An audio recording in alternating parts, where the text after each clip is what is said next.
In this episode, we talk about the midterm elections happened. We got a rainbow wave as the media fixated on calling for a red one. Ex-Detransitioner Ky Schevers tells the truth about the movement she now regrets helping to create. Thanks. Elon Musk buys a pet tiger and seems stunned it's eating his face. Joe Rogan's producer actually did a critical fact check on an absurd transphobe that they chose to give their large platform to. Wait, did hell freeze over? Welcome to Full Circle, the podcast.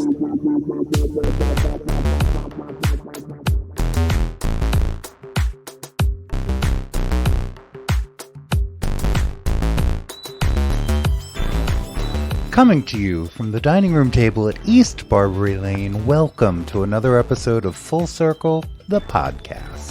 A weekly visit to our home where we squeeze a few headlines through our decidedly queer lens and see what happens. This episode is brought to you by Decanted Jug Wine and election results that give me hope. I am your host, Charles Tyson Jr. And I'm your host, Martha Madrigal. Welcome to the Full Circle table. Hey, Sniffles. Hi. How are you? I'm good. How are you? Good. Between Ailey sneezing through my introduction and you popping allergy pills, everybody's all snotty today.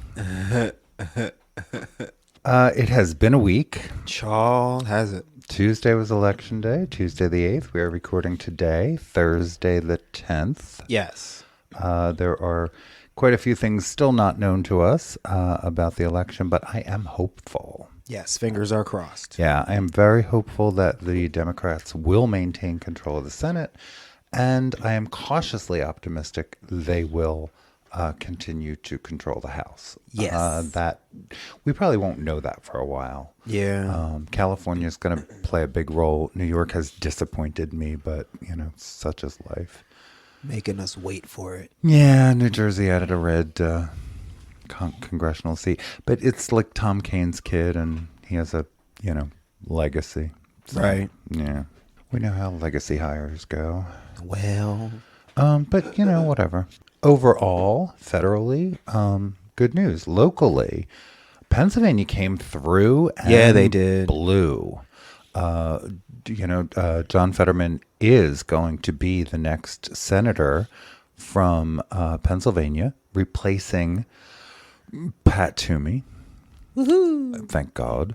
That's a seat that the Democrats did flip. And, his challenger, as we all know, was carpetbagger, Dr. Oz. Yeah, that. So this makes John Fetterman the Wizard of Oz. Tee-hee. Right? Yeah, that's a Julia Scotti joke. I stole the second I read it. Right. I'm like, all right, that is mine now, too. Yoink. This is how it works. Pennsylvania elected Josh Shapiro governor. So we have another Democratic governor following Tom Wolf. This is good news. Check. Yeah, and this is not yet confirmed because votes are still being counted, but it looks like the Pennsylvania House of Representatives will be blue. Woohoo! This is so big. I mean, it's been a long time. Pennsylvania and Michigan both, their fair districting, their gerrymandered nonsense went away this election, and they are both now districted fairly. And it looks like, the Democrats may very well take the Pennsylvania House, and good. Yes, Lord. And this is one of those scenarios that really shouldn't be that difficult to understand. And it's something I try to explain to people. You don't have to love the person in charge or the party in charge necessarily. Right. You want to love what they stand for overall. So, right. For instance, the committees that the Republicans have staffed because they were in charge for so long are often run by lobbyists. Right. You know what I mean? So the committee on I don't know, the environment is run by like an oil man. That kind of thing Right. happens all the time. Republicans are famous for it. It's a very cynical approach to government. They aren't governing Right. at all. In fact, they tend to not represent, what the committees are ostensibly supposed to be in charge of. Right. They actually represent often the opposite. So, and what I mean by all that is, but with the Dems in charge, you'll actually get people passionate about the environment, caring about the environment. So those committees will, the leadership of all of those committees will change hands. Yes. And that would be a huge breath of fresh air for Pennsylvania. Hallelujah. Yeah, I'm really excited for, because we still have such deep roots across the river, and I'm really, really excited for all of the passionate people I know that have worked so hard for so long to come to this place.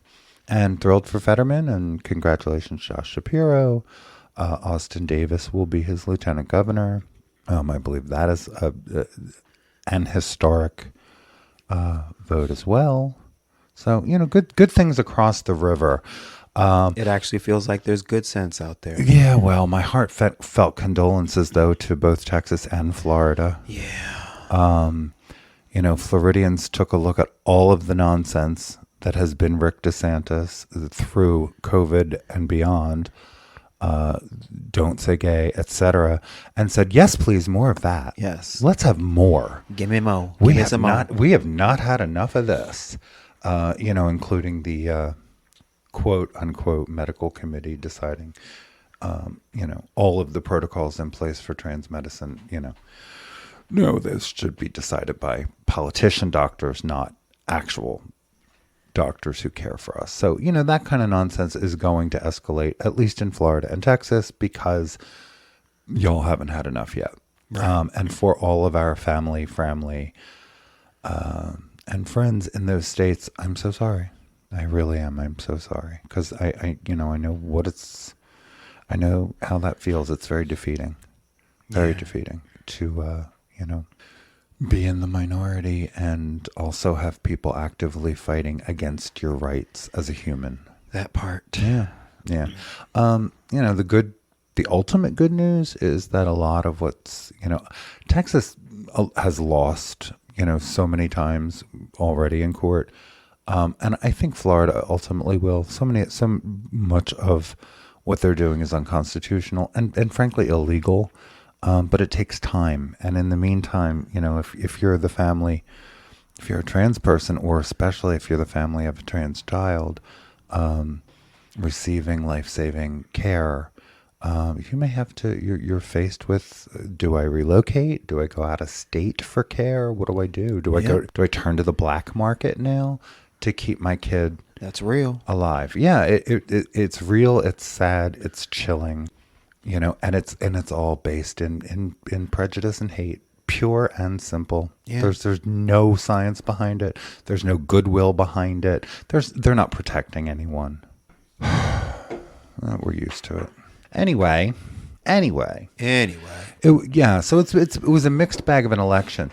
The thing that really has resounded for me, I don't like the way the media portrayed this. I don't like the way so many of them, were calling for this big red wave and telling us all to, because that does dishearten voters. That does, makes at least some people stay home. I Right. wish that it wasn't so. Right. But it's like, well, my vote doesn't matter anyway. Yes, it does. And always it's the one voice you've got. It's how we participate in our democracy, and how much blood has to be shed for the right to just vote before more than 40% of the eligible voters cast a vote. And that's what I've been saying for years now.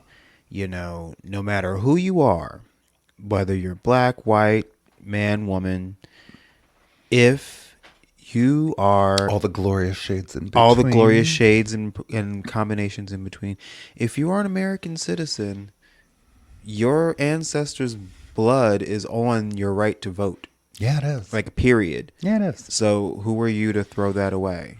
I know sometimes it doesn't feel as hopeful as others, but it doesn't matter. If you do nothing, nothing happens. And I grew up in this house in this town, my parents always voted. Yeah. Always. Election day, no matter what was on the ballot, no matter how small, no matter how important, my parents always voted.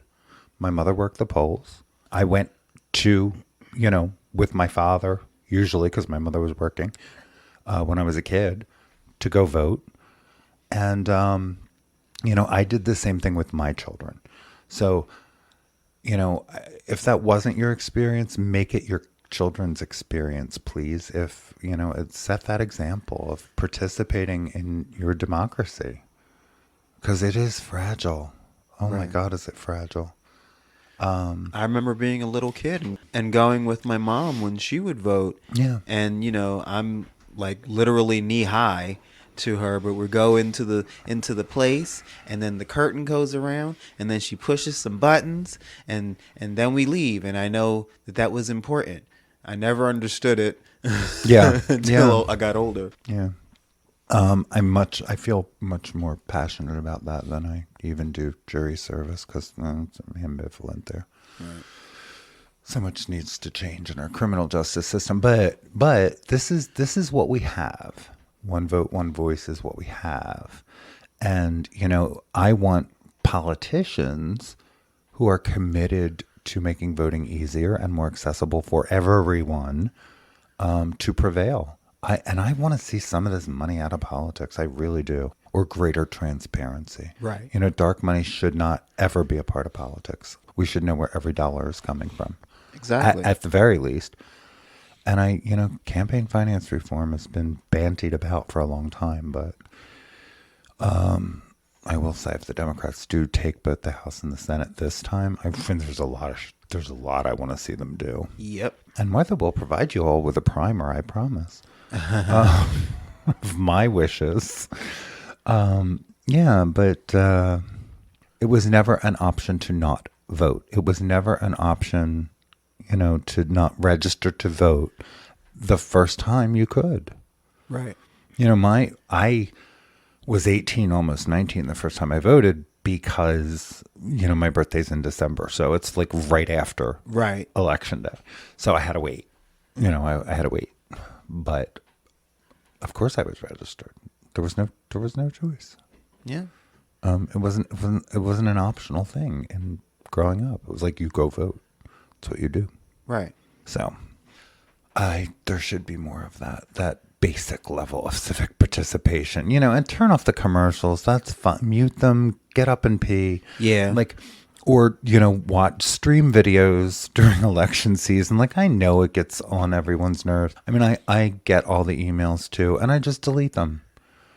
I do not read all of it. Everybody does it. The fear mongering for money, the hyperbole, it makes me nauseous too. Me too. But you don't have to subject yourself to all of that. But vote. Vote anyway. Vote. Enough people did to make a real difference in Pennsylvania. I believe Michigan had a nice sweep too. Good. Right. Because that's how you keep some of this nonsense in check. I mean, this is, it's beyond kind of checks and balances. The parties are that different now. And rather than provide balance, we have one party that does little but provide chaos. And that's not okay. And that's not healthy. And it's not good for anyone. Right. Other than the billionaires who have benefited greatly by their shenanigans. Okay, enough about that, I guess. You want to do the podcast business stuff before we continue? Yes, I do. So if you have not yet had the opportunity, please take the time, as soon as this episode is over, to rate us, review us, subscribe to us wherever you listen to podcasts. If you have a tidbit of praise or ideas, or just regular old doing a good job, drop us a line at askfullcirclepod@gmail.com. Follow us on social media. We are Full Circle Pod on Twitter, Full Circle the Pod on Instagram, Full Circle the Podcast on TikTok. Martha's social is I Martha Madrigal everywhere. You can find her writing on her website, iammarthamadrigal.wordpress.com. That's iammarthamadrigal.wordpress.com. I am never scared everywhere. NEVERSKURRED. Never scared. Our Patreon, please consider being a patron and supporting not just our podcast, but inclusivity and a voice of the people. Patreon.com/full circle the pod. It's fun over there. And you can be part of our Discord family, which is growing in its popularity. Yay. Yeah. I still don't know what that is. Podcast business is over. It's a chitty chat board. Let's just say that. Right. Well, I mean, good. Good. So this I can't put in good news yet, but there is, it's looking like Lauren Boebert may no longer be in Congress. Aww. It is not, the election has not been called. I think they're less than 100 votes apart, but she is not in the lead, and we're at like 99% counted, so we'll see what holds. Yes. But there's a possibility that she's no longer got the platform she's had for 2 years. Thank God. Yeah, really. So we'll see what happens. Can't put it in good news yet, but it's a thing. We'll put it in hopeful news. It's in my hopeful news. Yeah, yeah. So we have a lot of good news, I think. We do.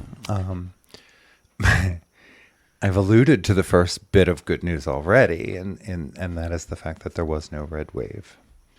Exactly. While there was no red wave, thank God, the queer community won big in the midterm elections. Rainbow wave. Yeah, there was indeed a rainbow wave. I'm reading out of PGN, the Philadelphia Gay News. They are claiming we elected more candidates to public office than at any other point in history. Their number is 340 at last count. Wow. Every office from governor to state representative and everything in between. And they happened in some very surprising places. So Massachusetts has the first lesbian in the nation to be elected governor. In the whole nation? Maura Healey, yes. My goodness. In Colorado, the incumbent gay governor, Jared Polis, won re-election. Dana Nessel won re-election as the Michigan Attorney General. Trans women and trans men candidates won in places like Montana and Minnesota. Wow. LGBTQ people of color and immigrants won seats, including 3 in Pennsylvania. Work. Yeah, while Republicans were busy campaigning against us and our community, Right. there were mainstream Democrats who embraced us and campaigned on their support of our community. Among them, Josh Shapiro, again, Democratic governor-elect of Pennsylvania, campaigning to save marriage equality. John Fetterman, who as the lieutenant governor hung a rainbow flag outside his Capitol office window, which had Republicans passing legislation prohibiting all flags. That's the kind of nonsense that they do. And so really, childish. This is not the business of the people. The fighting of the flags. Like, move on. Right. Move on. Yeah, and he campaigned on his record, which is strong, and they both won. Their opponents were both Trump-endorsed candidates who lost, including Dr. Oz, who can... Now I guess he's going to just move back to New Jersey where he lived to begin with and carry on North Jersey, though. So he's not our problem. Right. And New York. I'm sure he lives most of the time in New York, where I believe his show was done. And he's a Columbia Presbyterian. Anyway. Whatever. Yeah. There is legislation to codify marriage equality. It already passed the House, and it needs 60 votes in the Senate to become law. I'd like to fix that quick. Tammy Baldwin, the first lesbian elected to the U.S. Senate from Wisconsin, is heading the lobbying team. She believes she'll have the votes. Yeah. Yeah. Normally PGN will list all the candidates, but there were 340 who won in the United States of America on Tuesday, and huge congratulations to all of them. Thank you for Indeed. running. Thank you for everyone who ran and didn't win. Keep your head up and your hat in the game. We need voices. We need a diversity of voices, and the more folks who sit at the table, the better the conversation. I've always found that to be true. Yeah, it's true in life. It's true in politics, and politics is life. Unfortunately, Right. this is big.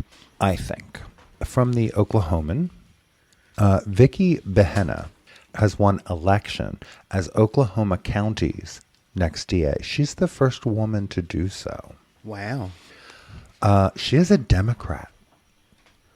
Huh. And, she is also the federal prosecutor who prosecuted Timothy McVeigh for the Oklahoma City bombings. Oh shit.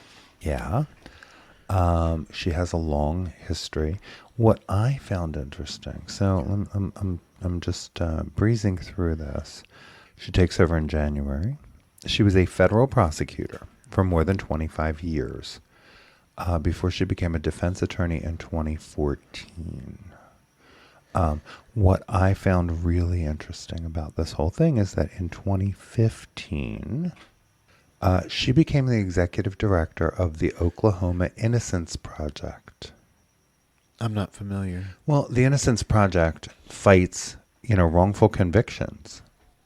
Oh, okay. Okay, they're the folks who fight for justice where there have been wrongful convictions, and they step in and they try to get it, new trials, or get folks acquitted, or get get the whole thing overturned and thrown out, and they're the do-gooders. Okay, we like that. Trying to clean up. Right. Well, it is notable that with that in her history, she was the person Oklahoma County elected. Nice. Yeah. Yeah. I think it's a great story. Congratulations to her. Indeed. Yeah. Even with more money spent against her, she prevailed. So here's some local news that made me smile big. He. Our friend Natalie Hope McDonald. Hi, Natalie. Hi, Natalie. Philadelphia area artist. We have some of her original art on our walls. Yeah, we do. And we have gifted it to loved ones. I love her work. I do too. And she did a fantastic, and we should link to this also in the episode notes, just the picture of. We'll put it on our Instagram. Yeah, she did a great portrait of Ketanji Brown Jackson in her wonderful style. And it turns out that was a gift to Justice Ketanji Brown Jackson. And there is a picture of her holding Her portrait. her portrait that Natalie painted. And Natalie has an exhibition currently in the James Oliver Gallery. She's got an exhibition right now where you can go and see her art, and maybe even run into her here and there. I'm sure she'll be there some of the time. I know she'll definitely be there on Saturday. I heard that. I don't. Yeah, I want to find out what time. Maybe we can pop by. But yeah, so big kudos to Natalie. I think it's wonderful. I love seeing the picture in Philadelphia Magazine, and they did do a story about it. And Natalie had no idea the portrait was going to wind up in the chambers of the justice where it will hang. I know. I was just like, oh my God, that is so amazing. It really is. It really is. There's a quote in the portrait. It says, "In my family, it took just one generation to go from segregation to the Supreme Court." Right. And that is in the background of the portrait. This is just, it makes my entire heart happy. Mine too. Yeah. So here's a piece of news that I thought was interesting. Okay. So, son of famous country music star Hank Williams Jr., Sam Williams, came out as gay recently, which, is fun for me because his father, who you might remember if nothing else, from singing the damn catchphrase for the NFL. Are you ready for some football? Oh, is that him? Yeah, him. Okay. He's notably conservative and has said various things about the LGBTQ community that were less than favorable. But This should make their Thanksgiving interesting. exactly. But yeah, so his son, Sam, came out on Apple Music's Proud Radio with Hunter Kelly. Okay. He said, I felt like I was promoting invisibility, like I wasn't being visible and wasn't being myself. And I just thought it was the perfect opportunity to just show who I was. Talking about his the video for his new single, Tilted Crown, which I saw, and it was actually very sweet. In the video, he is in this theater and he's sitting down in his seat, and the curtain opens and we see a play of like him as a little kid, and like he's playing with his sister, and he's got like a cape and he's playing dress up, and then his father comes in the room, or a character comes in the room that we're supposed to believe is the father figure, and he's got a cowboy hat on and all this stuff, and he takes the kid's crown off and takes the kid's cape off and puts the cowboy hat on his head, and the little boy's all sad. And then we fast forward to him having a friend, and then we fast forward to him and the friend kissing. Oh. And basically the point of the video is, once you become your authentic self, then you can revel in your authenticity and put your crown back on and it shines. And Yes, Lord. it was good. I enjoyed it, and it's a country song, so for me to enjoy it, it had to have been Okay. good. He said, I identify as gay, and I've never said that to anybody else. I mean, people at my label know, people in my personal life know, but this is the first time that I've ever been, besides a show or two, this public about it. And the first time he came out was to his sister Katie, which makes sense considering the video. Right. And he said, I told her a few months before in Alabama, of all places, on the back of a four-wheeler. Hey. Hey. We're everywhere. Literally. Exactly. I just think it's very cool. We are everywhere. And, all of the conservative, quote-unquote, values in the world can't stand in the way of someone being their true self. It's true. You can't stop the beat. You can't stop the beat. Even when it's being played on a banjo. Well, congratulations to Sam Williams, and thank you for taking a public stand. Yeah. And speaking of families and truth and authenticity, Dwayne Wade is again in the news for standing up for his daughter again. Yeah, I love that. Actually, this is an NBC News link. His response to his ex-wife's objection to their trans daughter changing her name. This isn't a game. Exactly.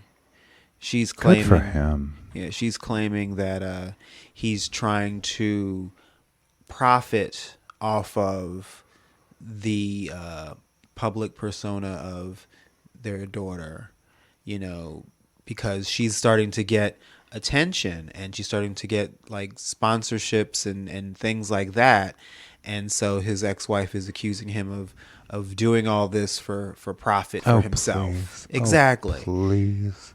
And, basically he was like, can you see why it's my ex-wife? This is not the first time. And why he has custody. Right. He has full custody. Correct. If anyone is trying to have a moment of relevance, it's the ex. Exactly. He said she's trying to, this is not the first time that she has tried to use their kid to center her own needs and her own wants. And he also said that he has more than once extended invitations to her to be involved in Zaya's schooling and activities to, no response. So, we see where this actually is going. He's doing the right thing, keeping his kid happy and healthy, and part of that is, unfortunately, keeping her mother away. Yeah, this doesn't even make sense to me, but it's part of the story. The ex was quoted as saying that Wade may be pressuring our child to move forward with the name and gender change in order to profit from business opportunities Zaya was offered, Right. arguing Zaya should wait until she's 18 to decide. Okay, the child came out in 2020 at the age of 15, so Right. Zaya already is 17. Like, I don't, your argument is ridiculous. And how does the legal name change exactly help him to profit? Exactly. This is nonsensical on its face. What she's not paying attention to is what she's doing to her daughter. Exactly. It's, he responded in a good, Yeah. at least, it's always a challenge, magnified, of course, by public life. But, when there is this kind of nonsense back and forth between exes and the children sort of get caught up in the middle, and how to support your children. And I think he has essentially been very quiet about the whole thing. But now is a good time to stand up and say, you know what? This is harmful and Right. stop it. Right. Yeah. Good on him. The Good only on him. time he I'm sure it's not easy for him. right, the only time he is centered in this story is when he's standing up for his kids. So technically he's not even centered, he's centering her. Yeah, and you know what? Famous father aside, Zaya should be able to do this privately. She has the support of her parents. I'm certain, she has good doctors, therapists if she needs them. Right. Surrounding her in love and support. And this is not something that's happening lightly. Right. And to even suggest it is just horrific. And have you seen her lately? Like, that child is thriving, to say the least. She is thriving. Of course she is. She's Well, stunning. She's a great example of what happens when we affirm trans kids. Right. And we meet them where they are. Right. And we support them. Right.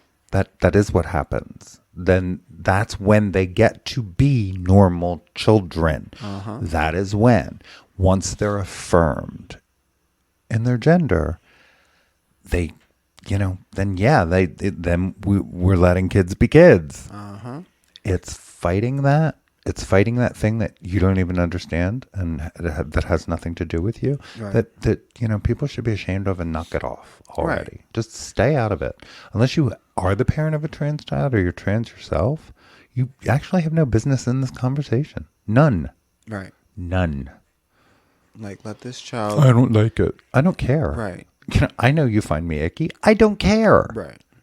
I don't care. When you start to legislate, when you start to step into my business, then I care. Right. Meanwhile, this kid, like, since she's been allowed to be herself, day one of high school, he said she's never gotten anything less than an A. That's what I'm talking about. Just, right. Let the kids be. And that story resounds. That story resounds. Parents of trans kids who affirm their kids, all have very similar stories. Right. Is it all roses and sunshine? I'm sure it's not. But whose life is. Well, exactly. And really, the parts that aren't roses and sunshine have a lot to do with feedback from ignorant people. Well, not the child themselves finally being happy and seen and heard. Right. I'll say it every time. Being forced through the wrong puberty is violent. It's violence. It's something that we, now that we know better and we have the tools, we need to do better. Exactly. Yeah. We'll get into some numbers a little bit later on that. So the first article that is linked there in front of you, Charles, is that this article was in Slate. LGBT Nation has also covered the story. The headline is "An Ex-Detransitioner Right. disavows the anti-trans movement that she helped to spark." It's very similar to ex-gay communities. Yep. She now says no one really changes. Of course not. Yeah. So through the mainstream press, especially in the UK, but not only there, They often present detransition as a deep, dark secret of the trans community. And the issue is actually pretty simple. Something like 1 to 3% of people who begin a gender transition ultimately decide it's not for them, backtrack, or travel elsewhere across the landscape of gender identity. It's really a straightforward question of individual needs and no cause for alarm. However, in some cases, a person who once transitioned will turn against the concept of trans identity itself. And this is where, problems come in. Right. When they start forming activist groups around the idea that gender ideology, in quotes, was the source of their confusion and pain, Right. and call themselves detransitioners, they advocate for limiting access to medical transition in the name of protecting others from making what they see as their mistakes. Yeah, that's dangerous. Yeah, it is. Some detransitioners consider trans acceptance as something akin to a cult. And I'm reading directly. As I can attest, as a trans man and journalist, this is the writer, who has tweeted critically of them before, they can respond with pronounced hostility toward anyone who questions their beliefs.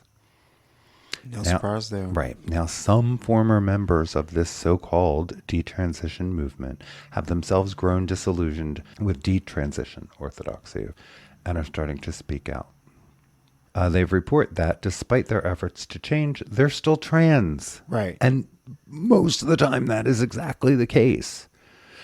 People detransition for a variety of reasons. It's usually not because they aren't trans. It's because this is hard. Right. It's because they have no support. Sometimes they lose their whole family and they're not prepared to do that. Right. They're not prepared for poverty or homelessness. And too often that's the result. Right. Folks who have the resources and the support rarely, if ever, detransition. And plenty of people who don't have any resources and support still rarely detransition. We know many of them. Yeah. Many of them. This is hard. To call it a trend is always so goddamn insulting. Exactly. This is not a trend. This is not a fad. Please. But yeah, so, the reasons can be complex. It's usually societal and often it's temporary. A person will stop transitioning for a time and then resume when it's more possible, more comfortable, safer for them. Right. So they may have taken the leap a little bit too soon, may not have had, their proverbial ducks in a row to keep themselves safe and sane. And they had to stop a minute. That happens. That does happen. But, the narrative that's being sold is that there's all these people who regret it, and we're somehow manufacturing trans kids and pushing this on them because it's so profitable or something. It's so ludicrous. Right. So Ky Schevers is the most prominent to date to say this is not cool. Right. She started to transition to male when she entered college, before later ending her transition. She now again identifies as transmasculine, but and she chooses she/her pronouns. So I'm accurately using her pronouns. Right. Right now she is she/her and transmasc, and that is cool. Right. Yeah, but there was a lot of writing, a lot of vlogging about her detransition and the beliefs that led her to it.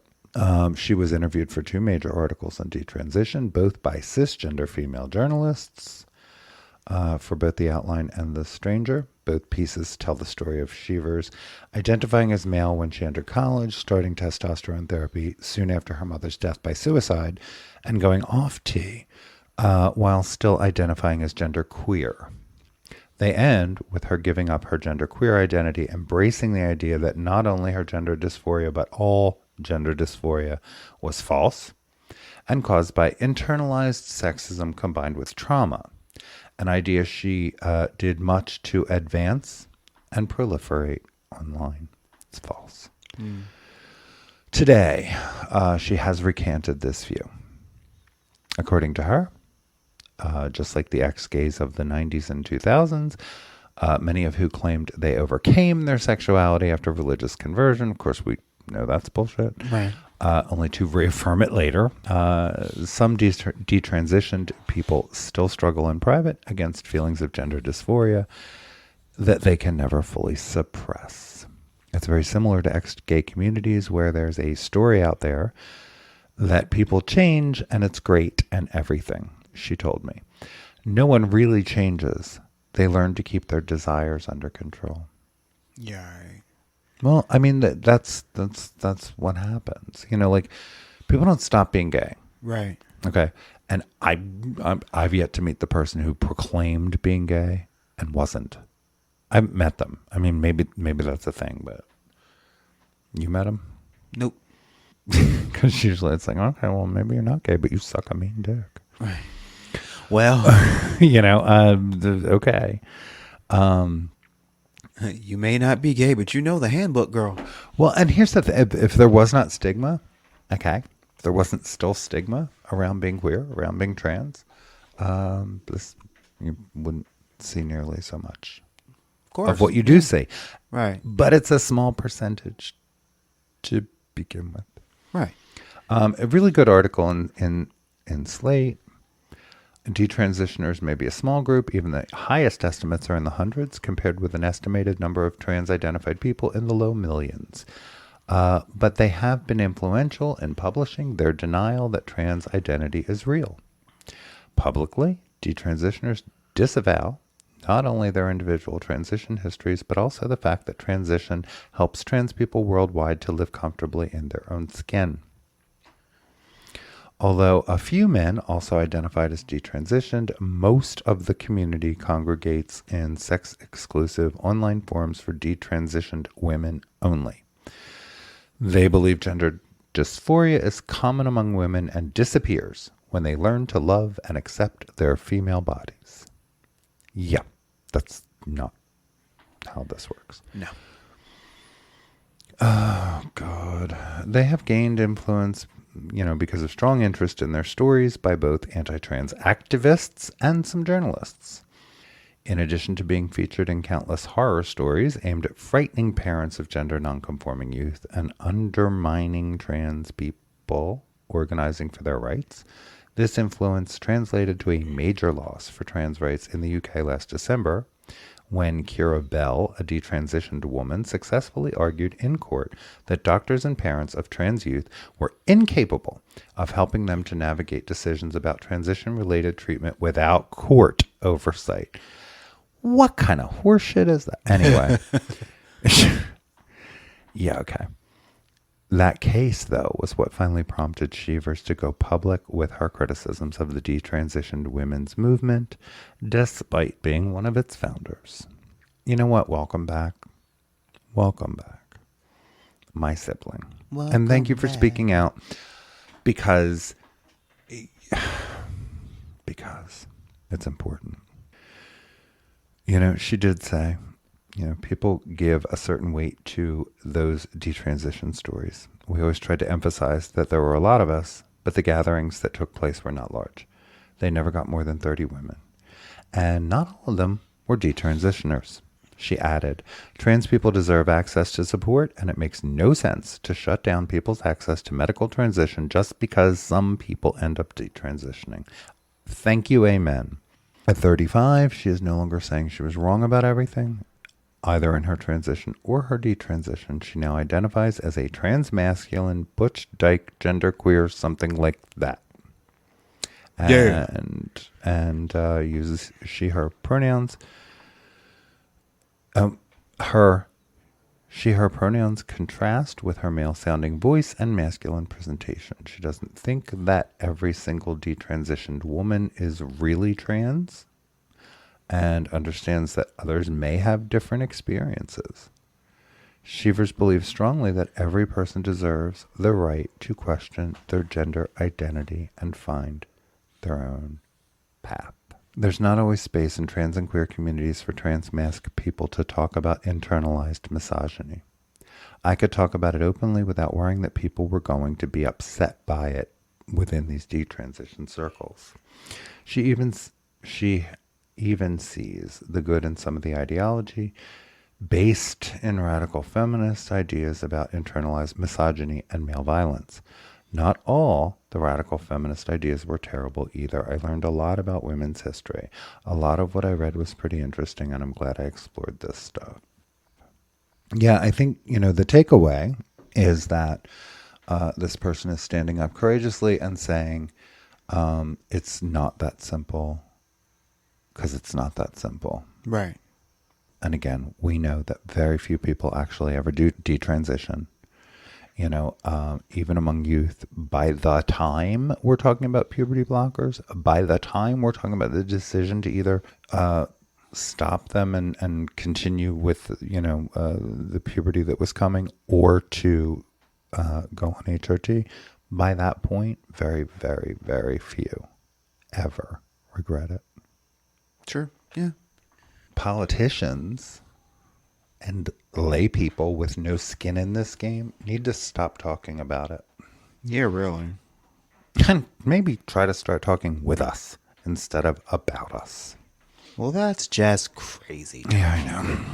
Anyway, do you have like a 15-minute fave? Yes. To share with us? Is it off the playlist? They're always off the playlist. No, off the playlist that I was playing on election day. So many good songs. Oh my god. No, my 15-minute fave is not off of that playlist. Okay. But real quick, if you want to talk about that. Well, Michael Moore has been doing a series, regardless of how you feel about Michael Moore. I mean, he kind of called this. He was like, there is not going to be a red wave. I wish the media would stop it. I'm talking to people. I'm talking to people around the country who, this is a bridge too far. And I do want to mention, by the way, I forgot to make a note of this, but it's very important. Everywhere, I believe, everywhere that abortion was on the ballot, we won. Yeah. Bodily autonomy, won. Everywhere where they tried to codify this whole no abortion law nonsense, that lost, sanity won.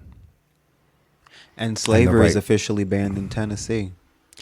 Just now? Uh-huh. Yeah, well, they finally gave up that ghost. I thought that was a joke when I saw that headline. And may they eventually give up the flag that supports it then? Well. Like it took till now to make it official. Well, if you include like all forms of human trafficking. Okay. Yeah, but they put it under slavery. Well, I mean, I thought it was a joke because Tennessee. But none of that has anything to do with my pick. All right, get to the damn song. Well, I'm going to keep talking until you... Sorry. I'm sorry. This is just a happy ass song. That's all it is. This is just a happy ass song. What's the song? Make me happy. Make me dance. The song is by the Shapeshifters, and it features none other than Billy Porter. Okay. And it's a fun and funky disco style bop called Finally Ready. All right. So we're going to listen to that as we go out to break. Wow. And we are finally ready for break and the 15-minute fave. We'll be right back.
On Thursday the 1st of December, it's the Red Ribbon Cabaret. Wandsworth Oasis will be hosting an evening full of singing, comedy, and of course, drag. Starring West Enders, Barbara Fellas, Janeth and Barry Poppins, Martin Joseph, and of course, the diva extraordinaire. It's me, Lyra Bell. On the night, we'll also have our live auction full of fabulous goodies to get your hands on. That's right, head on over to wandsworthoasis.org.uk to grab your tickets, which only start from £25. Wandsworth Oasis is a local charity that raises awareness of HIV and helps fight the stigma, ultimately supporting people living with HIV.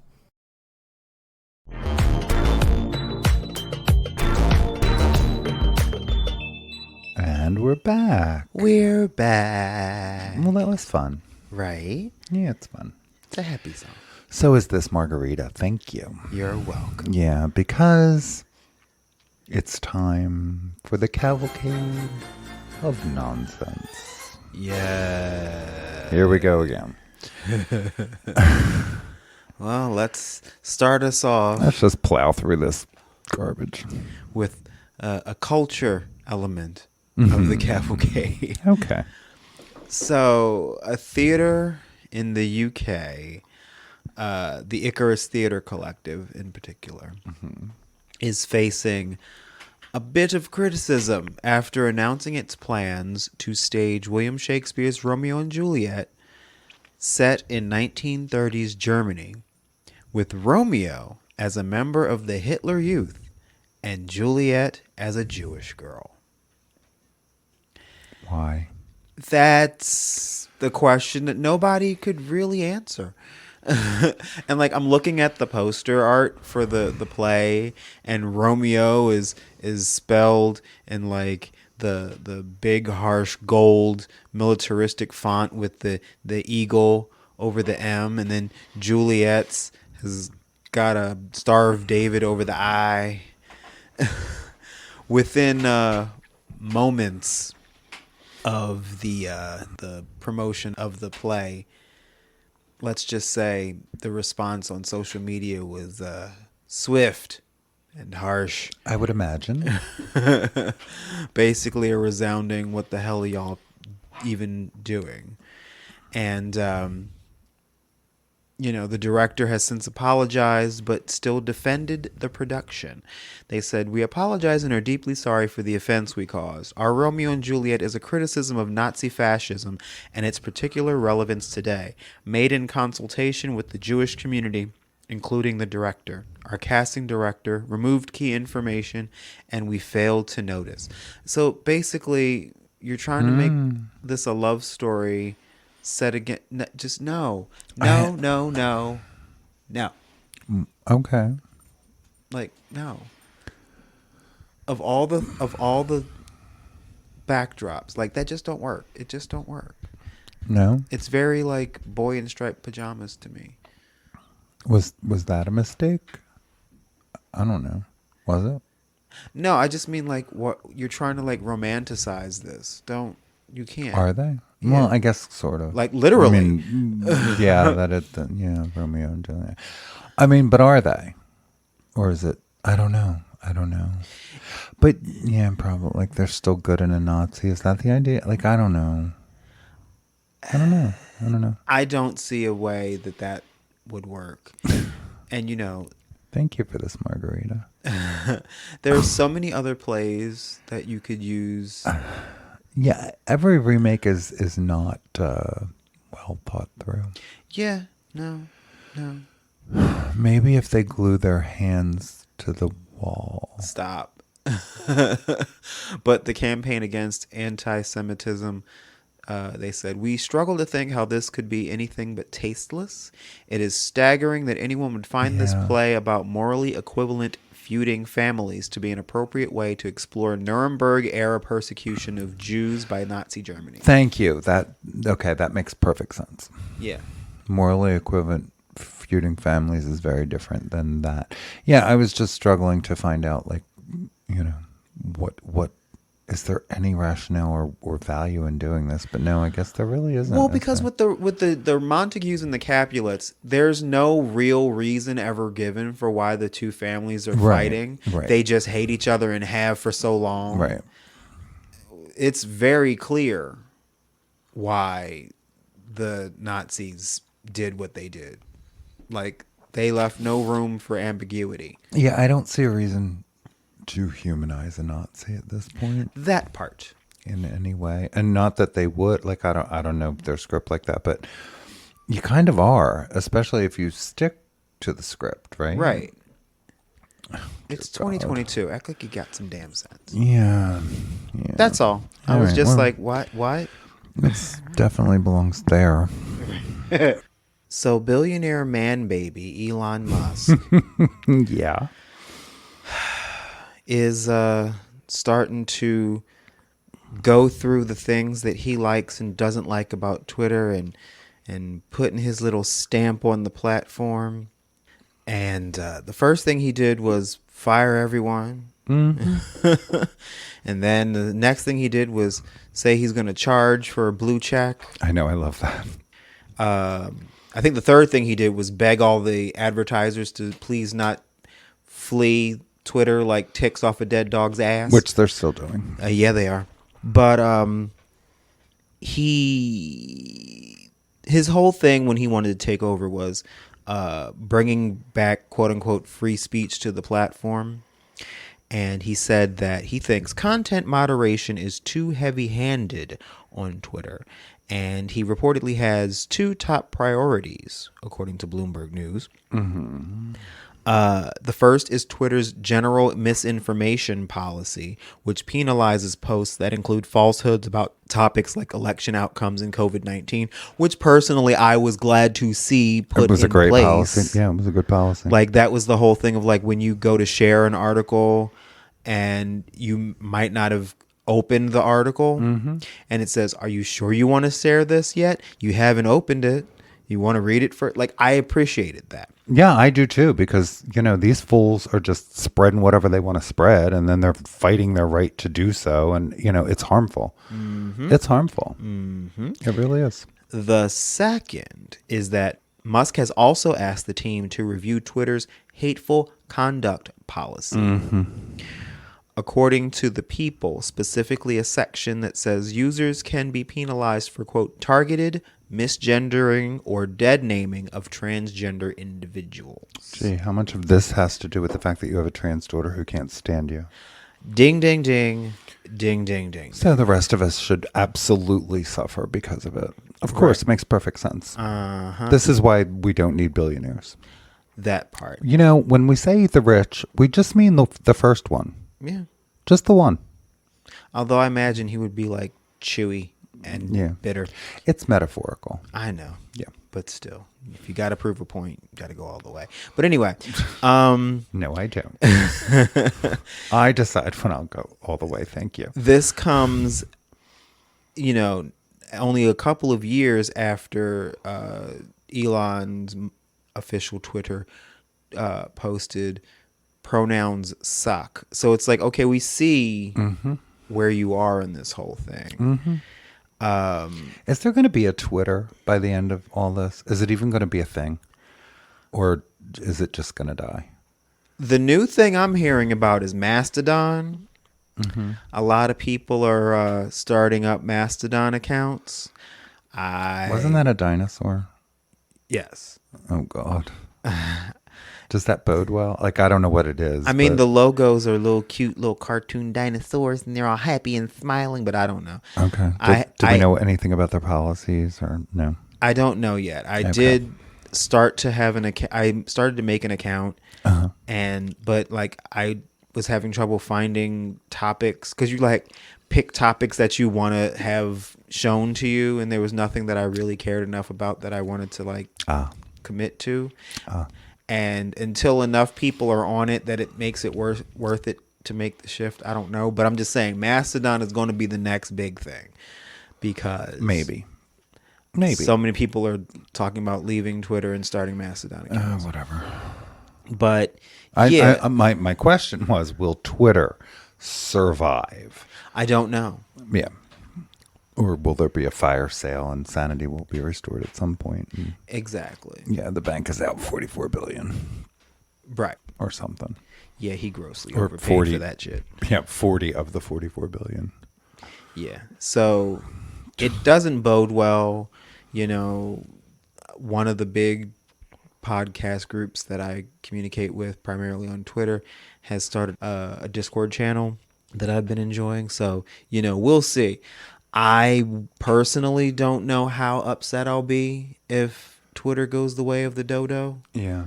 Because, ew. There's an absolute overlap between transphobic speech and the spreading of misinformation. Right. Yeah, those two things often walk hand in hand. Yeah. And on the subject of Elon and his dangerously fragile ego in Twitter, on Sunday, comedian and LGBTQ plus icon Kathy Griffin had her Twitter account suspended for mocking Elon Musk. To draw attention to the flaws in his plan to provide anyone who pays $7.99 for their verified check mark. It went down a penny. I know, right? She changed her Twitter profile photo and display name to mimic Musk's. And tweeted, "I've decided that voting blue for reproductive choice is only right." Good for her. And suddenly her account was suspended. Wow.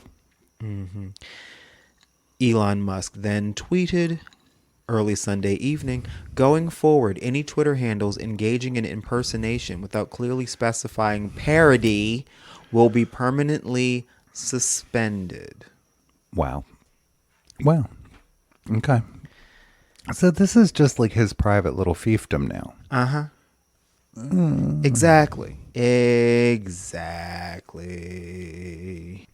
Now, this is what's funny is he had tweeted a week before in reference to him, quote unquote, bringing free speech back.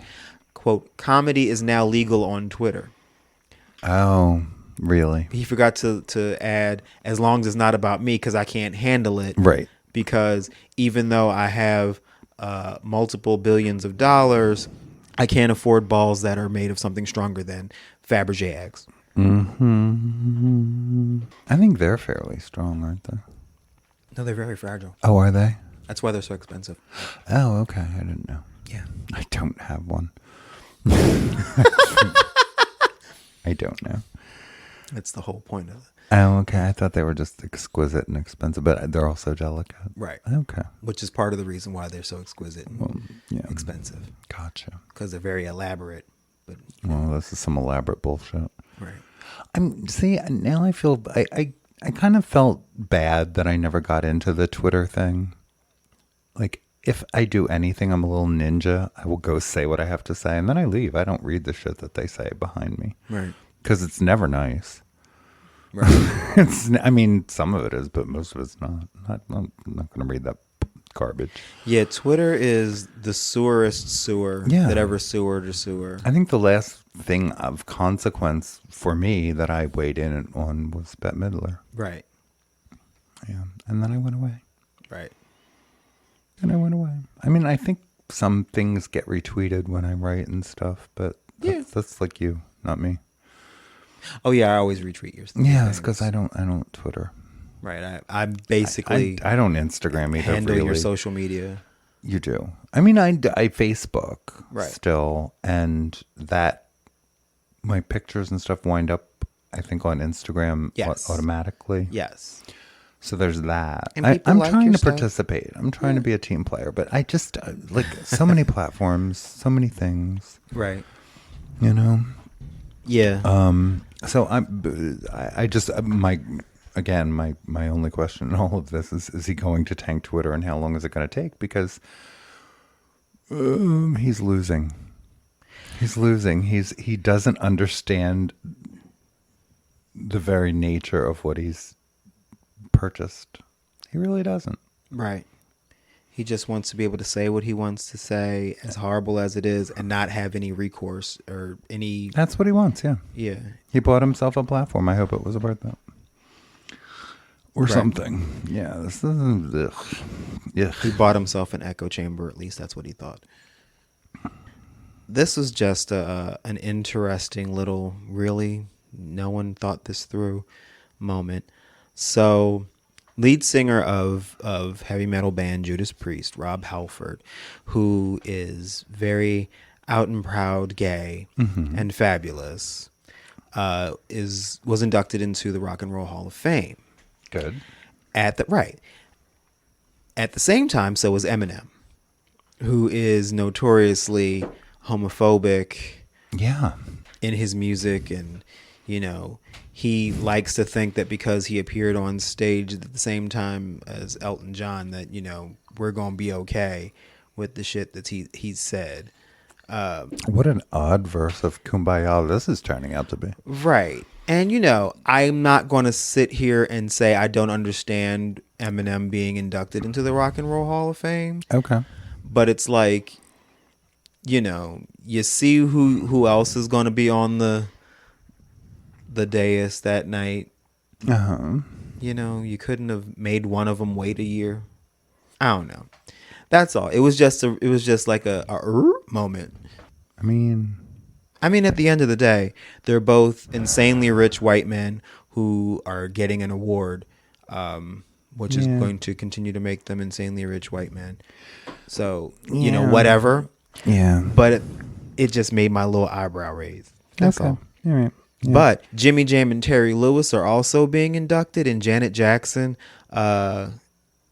is presenting the award to them, and she recreated her Control album look with the big hair swooped to the side, and that's all fabulous. So that makes it all palatable to me, in that I'm gonna watch that, because frankly I didn't care about Judas Priest or Eminem, but I'll always care about Janet Jackson. This is it fits under nonsense because it's a thing I don't care about.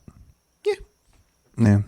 I mean, because if arguably they both have a place in history and they both agreed to, be on the same program, so what do I care? Just saying. Anyway, I want to follow up on the story we did about the Florida quote-unquote medical boards. They have voted as expected to ban gender-affirming care for youth. Yeah.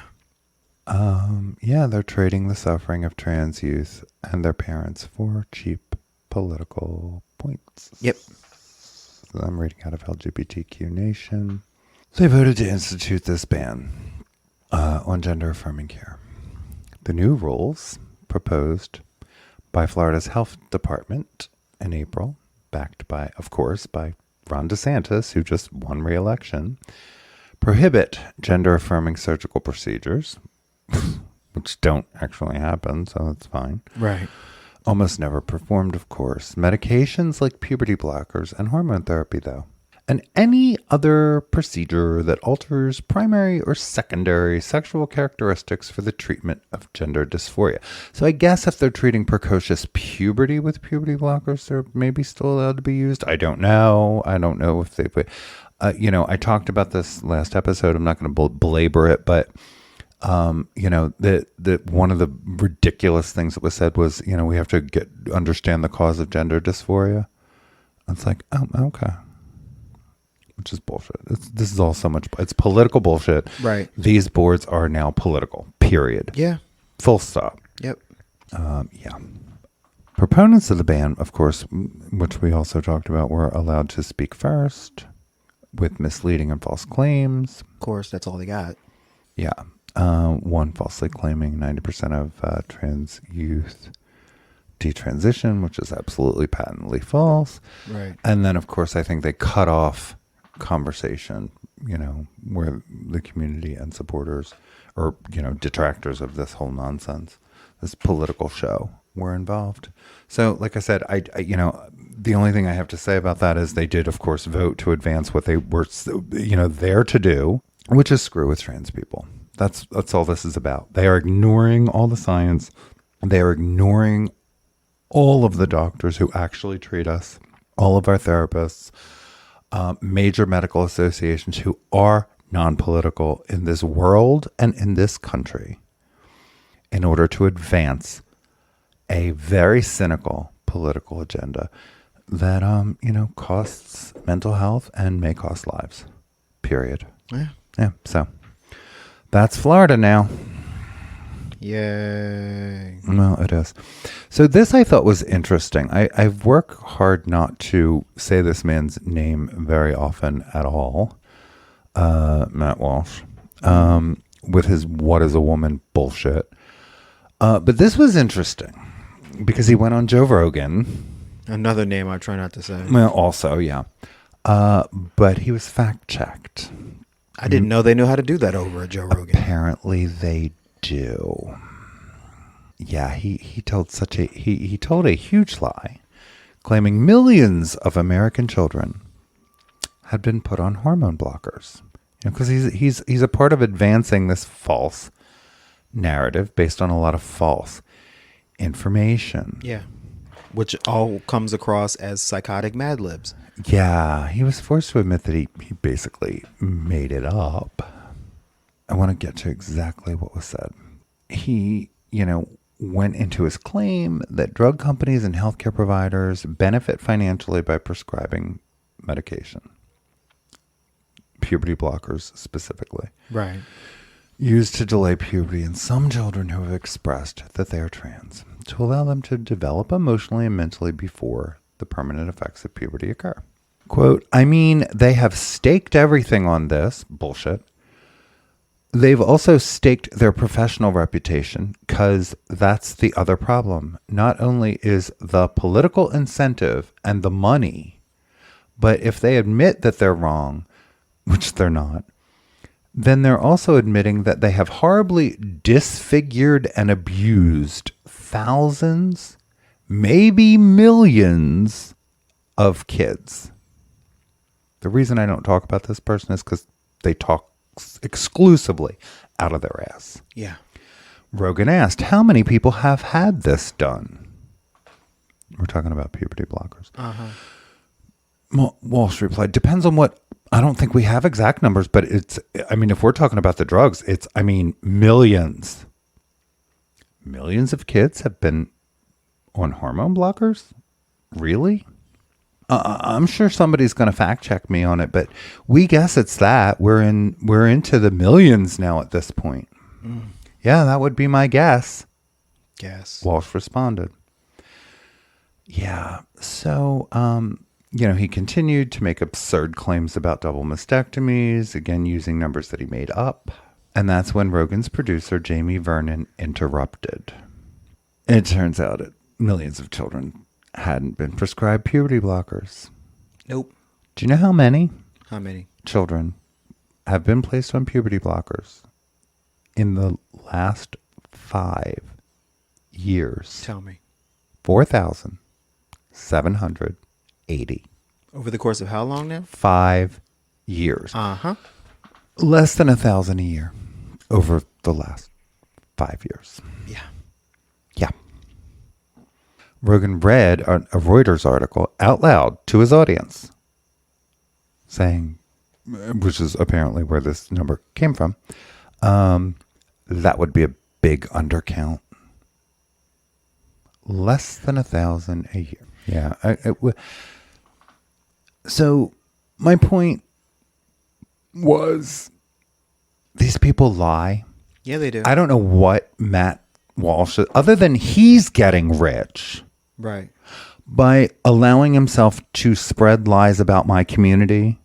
I don't know why he's in this conversation to begin with. Right. I guess he sees himself as some sort of crusader or something for alleged sanity or something, but there are no facts on your side. Right. All you exist to do, apparently, in life is fuck with trans people. Just making shit up. That's why I don't talk about this dude. That's why I don't mention his name, give him lighter air. But this I found interesting, that he's claiming millions, and the number of folks over the last 5 years, 4,780. I was just reminded. But this is a national crisis. Right.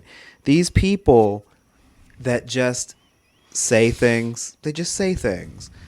There's no bearing in fact for what they're saying. They're just spouting regular, random shit. It reminds me of, there was this recurring sketch on In Living Color, and it was a diner, and sitting in the back in the corner of the diner, Tommy Davidson played this like crazy homeless person who would just like randomly blurt out random shit. Like Cadillacs make my feet stink. I got the toe jam. Who got the peanut butter? Like, that's what this sounds like to me. Let's just shout out things. And if at least 2 people react to it, then we're going to say it's a fact and we're going to expand on it. That's what this sounds like to me. It's insane. It's friggin' insane. Yeah, well, I brought that up I appreciated that Rogan's podcast actually did a fact check. Right. So there was that. I wonder if it hurt, because supposedly your first time always hurts. Well, I still want to know where the hell the $100 million in Spotify money is that was supposed to be given to, diversity podcasts. I ain't seen none. God knows we haven't gotten a check. Right. And it don't get more diverse than the 2 of us. I know, right? Anyway, why don't we take a quick break, just to refresh margaritas and come back and cleanse our palates. Okay. All right, we'll be right back.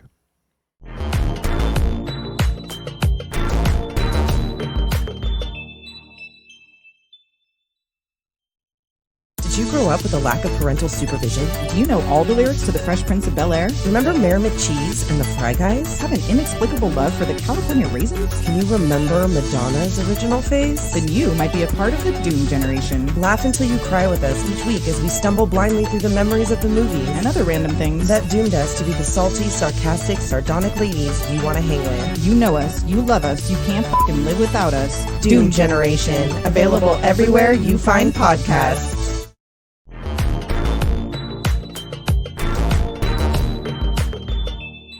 And we're back. We're back. Nothing cleanses my palate quite like tequila.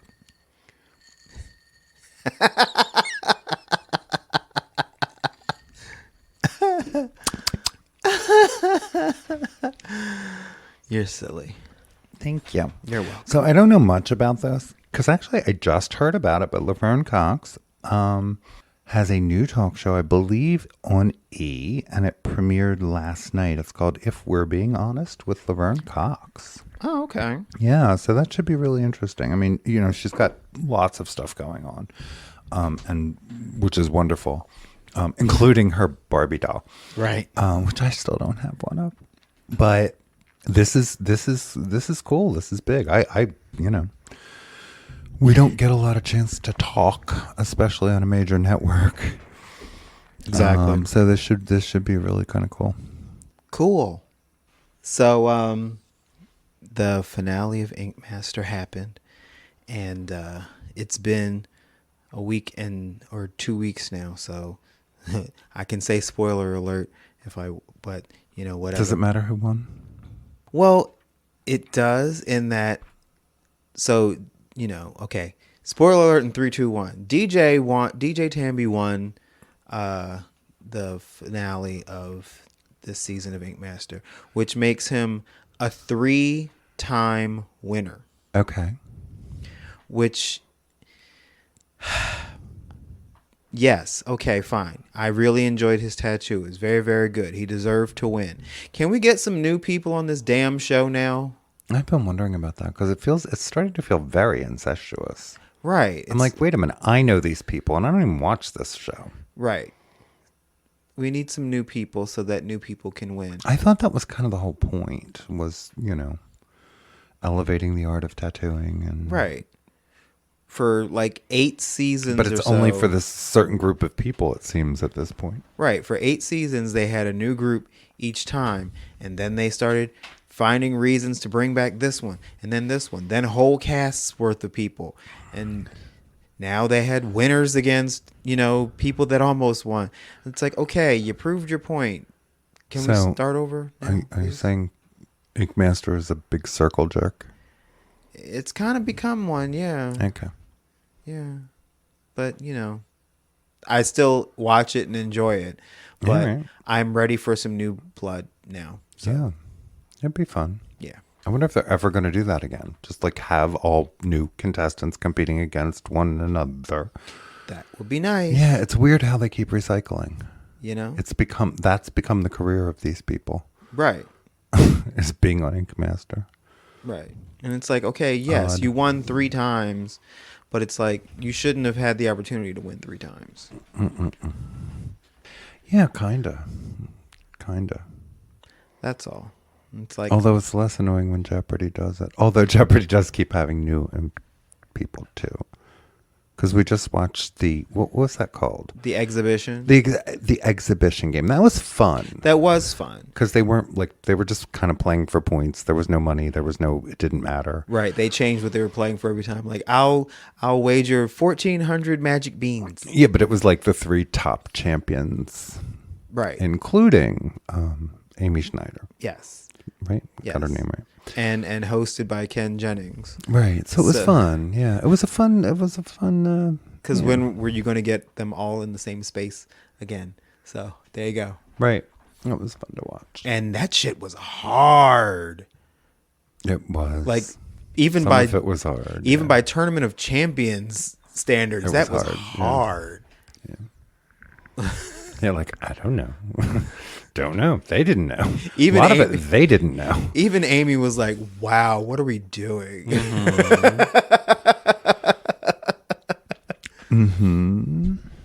My goodness, None of them knew Ketanji Brown Jackson. that was was- interesting. That was troublesome But you know what? to me. Jeopardy has a history of that. Like, I remember one time there was a category, it was Black history or African American history, excuse me.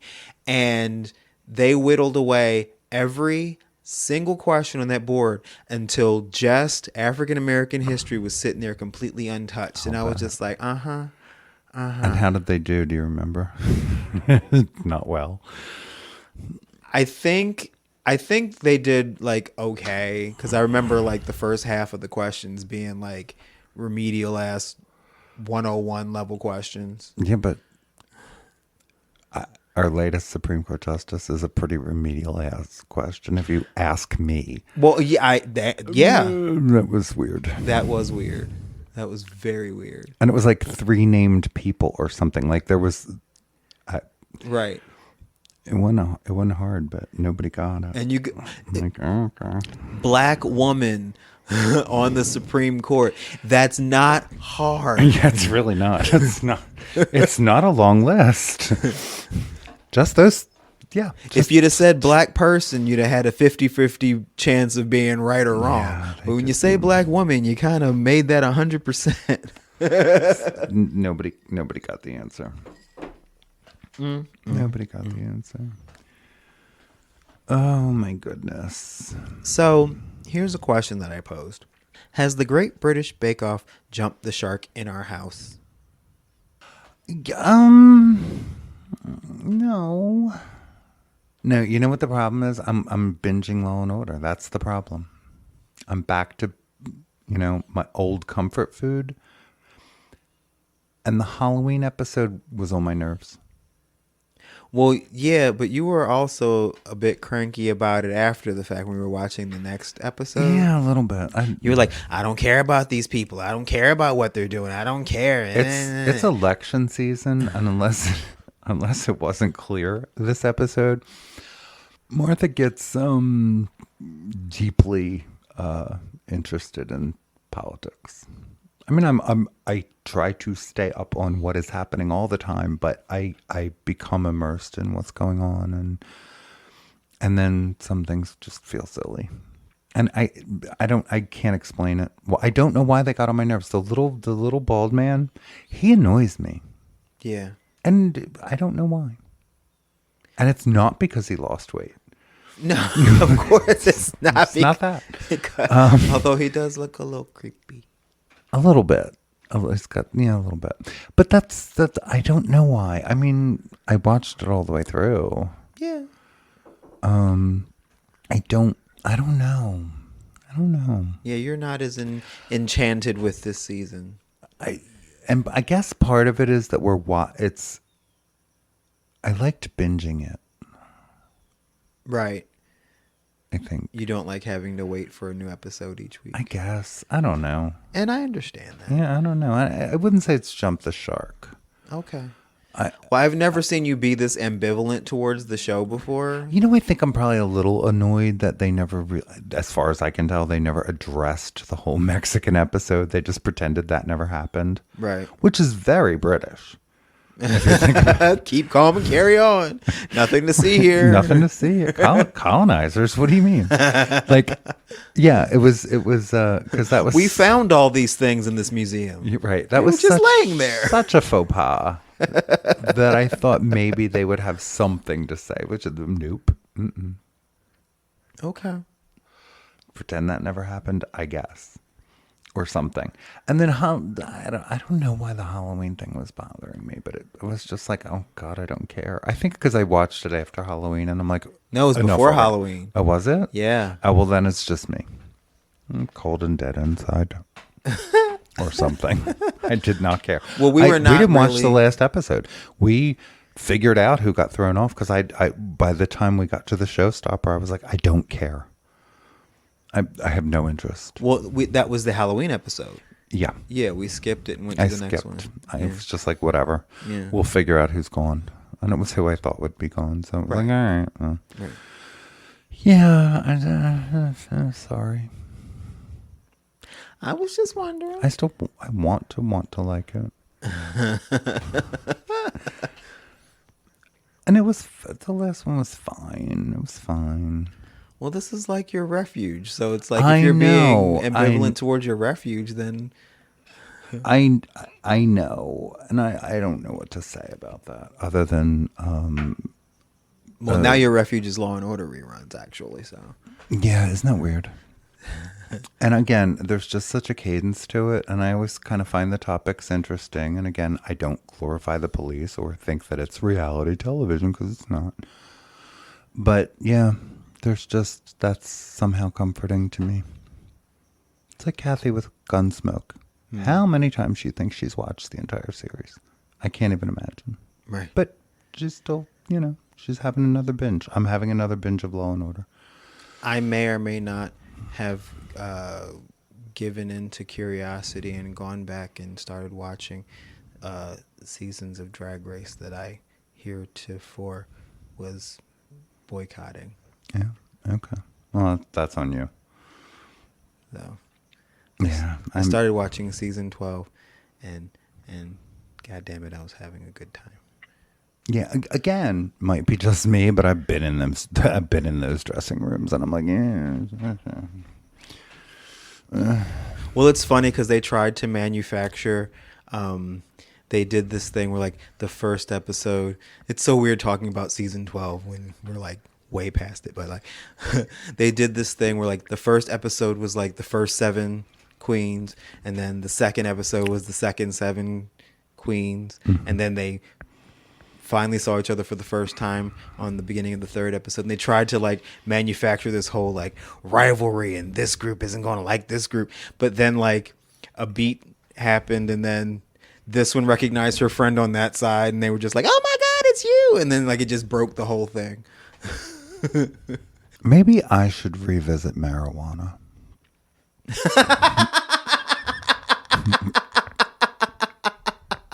Where the fuck did that come from?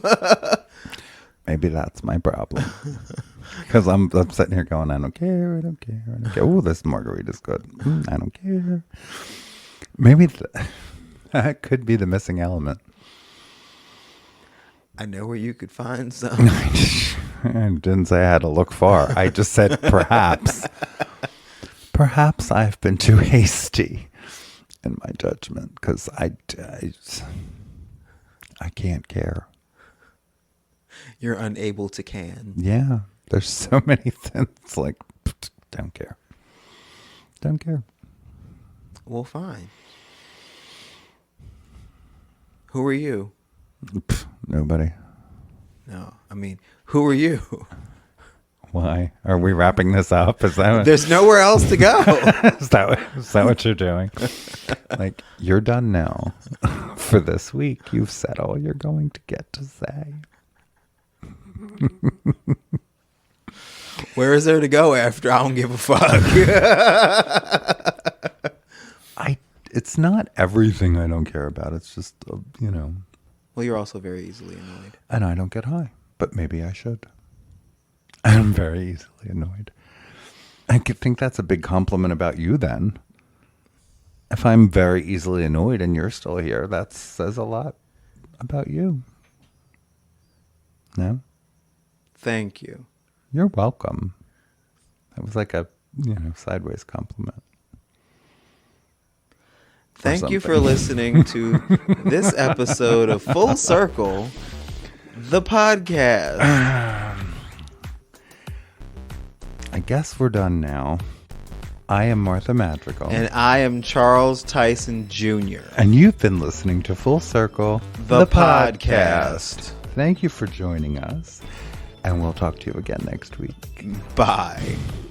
Full Circle is a Never Scared Productions podcast, hosted by Charles Tyson Jr. and Martha Madrigal, produced and edited by Never Scared, executive produced by Charles Tyson Jr. and Martha Madrigal. Our theme and music is by the Jingleberries. All names, pictures, audio, and video clips are registered trademarks and/or copyrights of their respective copyright holders.